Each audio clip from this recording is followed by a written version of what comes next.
যাচ্ছি হচ্ছে একটা বার্থডে সারপ্রাইজ দিতে। আর কার কাছে যাচ্ছি, কাকে বার্থডে সারপ্রাইজ দিচ্ছি সবটাই তোমরা দেখতে পাবে ব্লগে। আর এখন আমি কার গাড়িতে উঠেছি আর কে আমাকে নিয়ে যাচ্ছে? এই রাত্রেবেলায় তোকে আর কে নিয়ে যাবে?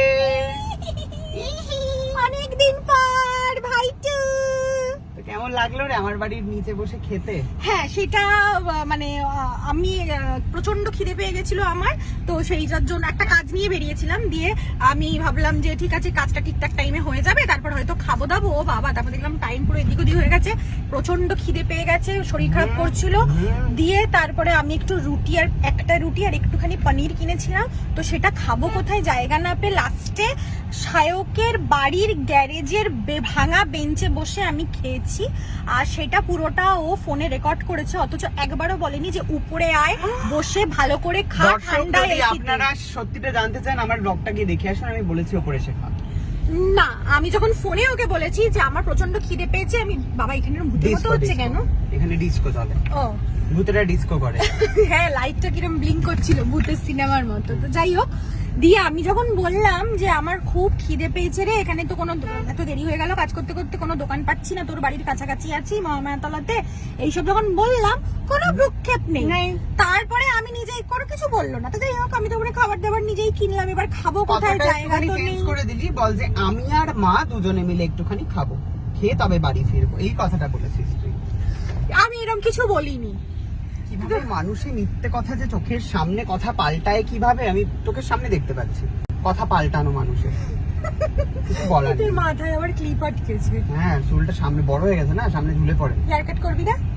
করবো রে, দুর্গাপুজোর সময় একেবারে। এখন একবার কাট করবো, আবার একবার। এই হলো আমার ভাই।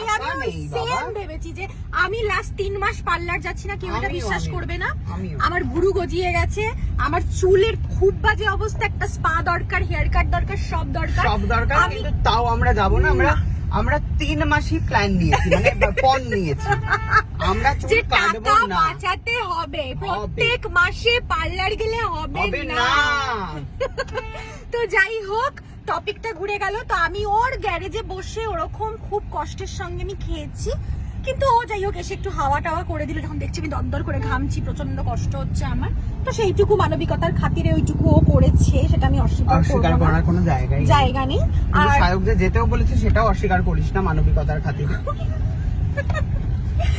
ও আমাকে বলেছে উপরে এসে খাই, খাবারটা কেন নিচে বসে খাচ্ছিস? খাবার কিনে এনেছিস, কি বলবো, ফেলে দে। তো খাবার কিনবো কেন? তখনই তো বলবি কিনিস না, আমার বাড়িতে এসে খা। আমি প্রথম কথা জানতাম না যে তুই কিনে হাতে করে নিয়ে আসার কথা বলেছিস। তুই বলেছিস যে আমি বসে খেতে চাই, মা আর আমি দুজনে মিলে খাবো, রাতে ডিনার করে বাড়ি ফিরবো, এটাই তুই বলেছিস। এবার এটার মানে যে এটা হয় হাতে থলি ঝুলিয়ে আসবো, এটা আমি বুঝতে পারিনি ভাই, ক্ষমা করে দে তাহলে। আমি এরকম কিছু বলিনি,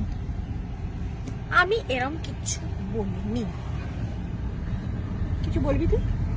কি বলবো বলে, মিথ্যে কথা মানুষ যদি বলে তো প্রত্যেক পদে পদে তোমার কিছু প্রমাণ নিয়ে তবে ঘুরছি না। না হ্যাঁ ঘুরছি, প্রমাণ আছে আমার কাছে। না, কলের তো প্রমাণ নেই, কলের তো প্রমাণ ছাড়া কোনো কথা হবে না। অ্যাডভোকেট তানভি মুখার্জি প্রমাণ ছাড়া কোনো কথা শুনে না।